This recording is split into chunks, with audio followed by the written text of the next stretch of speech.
In the heart of a remote African village called Kigumo, surrounded by green hills and red soil paths, lived a girl named Wanjiku. She was the eldest of 4 children.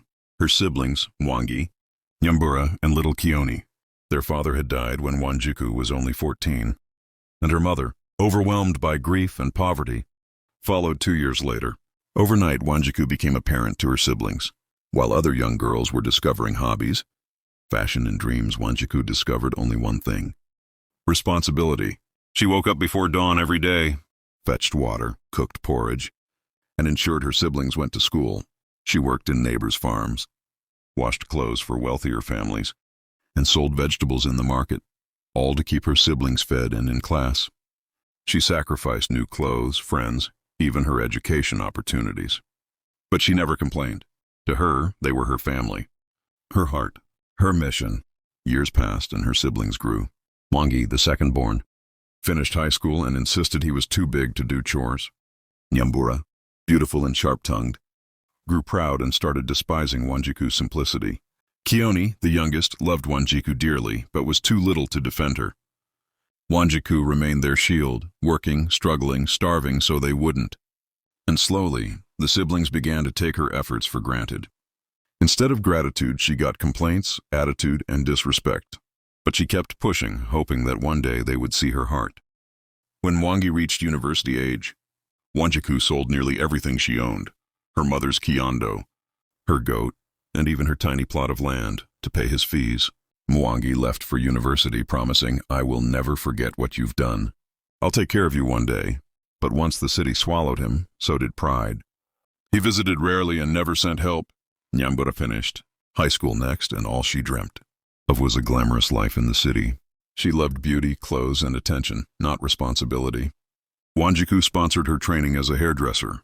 Instead of gratitude, Nyambura said, "You just want us to depend on you forever. We need our freedom." Wanjiku smiled, hiding her pain. She continued sewing clothes at night to buy school books for little Kioni. Years later, Mwangi and Nyambura were now adults, working, earning, living their lives.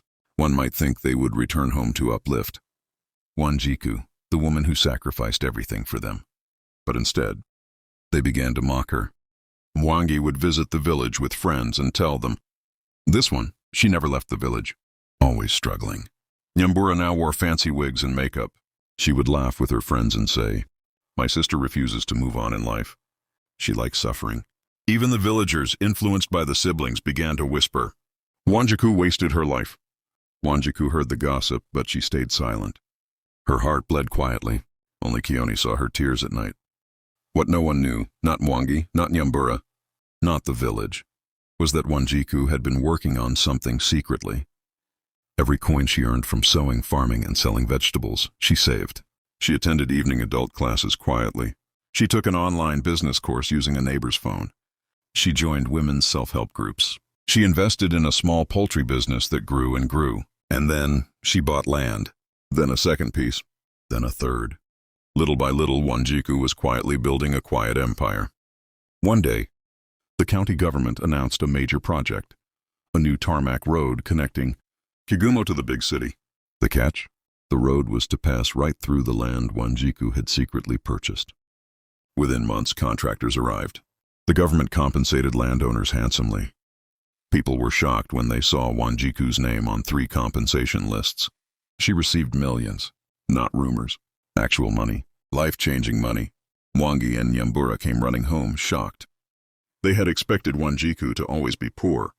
They found her in a beautiful new home, freshly painted, elegantly furnished, peaceful, and they realized the sister they mocked was now more successful than all of them. Nyambura broke down crying. "Sister, how? Why didn't you tell us?" Wanjiku looked at her, calm and gentle. "When I needed you, you mocked me. When I struggled for you, you turned your backs on me. I learned to build quietly." Mwangi knelt at her feet, begging for forgiveness. Villagers whispered in shock. The woman they despised was now the one they admired. Wanjiku forgave them, because her heart was pure. But she never forgot. With her new resources, Wanjiku opened a tailoring training center for young girls, a poultry farm employing local women, a scholarship fund for orphans. She became respected, loved, honored. And her siblings? They now came to her house humbly, seeking advice, support, and reconciliation. They regretted ever looking down on the woman who gave everything for them. Months after Wanjiku's rise, Kigumo village changed. The once quiet roads saw more activity. Young people talking about dreams, women meeting for projects, men discussing development. All because one woman decided to rise from the ashes others buried her in. Wanjiku now lived peacefully in her 3-bedroom home. Her poultry farm grew fast. Her tailoring school attracted students from other villages, and she had become a symbol of humble success. But something troubled her. Her siblings, Mwangi and Nyambura, were not just regretful, they were lost. Mwangi's arrogance in the city had cost him. He had taken loans, lived large, and even lost jobs due to his pride. Soon he was drowning in debt. His former friends abandoned him. The same friends he once bragged to while mocking Wanjiku. He returned home with nothing but a bag of clothes. Nyambura's glamorous lifestyle had no foundation. She had gotten involved with people who used her beauty, but never supported her growth. She rented a small salon space in the city, but she lacked discipline, and it collapsed. When money dried up, so did the fake friends. She returned home empty-handed and broken. One evening, Wanjiku sat under her mango tree, watching her chickens feed. Mwangi and Nyambura approached together, heads bowed. Eyes red with shame, Mwangi spoke first, voice trembling. "Sister, we mocked you. We forgot your sacrifices. Now we see everything you did for us." Nyambura knelt beside her. "Forgive us, we lost ourselves. We need your guidance." Wanjiku looked at them with tears in her eyes, but her voice was firm. "I forgive you. But forgiveness is not the end. It is the beginning of responsibility." She didn't hug them immediately, not because she lacked love, but because she wanted them to reflect deeply. Wanjiku told them, "If you want to rebuild your lives, you must start with humility and work." She gave them no free money, not even a single shilling. Instead, she gave Mwangi a job in her poultry farm, starting as a casual worker, cleaning coops, feeding chickens, and recording sales. People laughed. "Look at Mwangi, the university boy cleaning chicken droppings." It was painful, but Mwangi endured it. He woke up early, worked hard, and slowly regained discipline. Nyambura was assigned to manage the record books at the tailoring center, something simple but requiring responsibility. For the first time, she learned consistency. She learned that beauty opens doors, but character keeps them open. Even though Wanjiku forgave her siblings, she carried hidden scars. She remembered the nights she cried because they insulted her. She remembered how they mocked her poverty. She remembered the loneliness. One night, sitting by her window, she whispered, "God, give me strength to love them even where they wounded me." And somehow she found that strength. 6 months later, Mwangi was promoted to supervisor at the poultry farm. Nyambura proved responsible and was given a contract to manage the accounts. They were finally on their feet, not through charity, but through effort. One evening, Wanjiku called them into the living room. They sat nervously, expecting a lecture. Instead, she smiled gently and said, "Tomorrow I want to show you something." The next morning, Wanjiku drove them to town.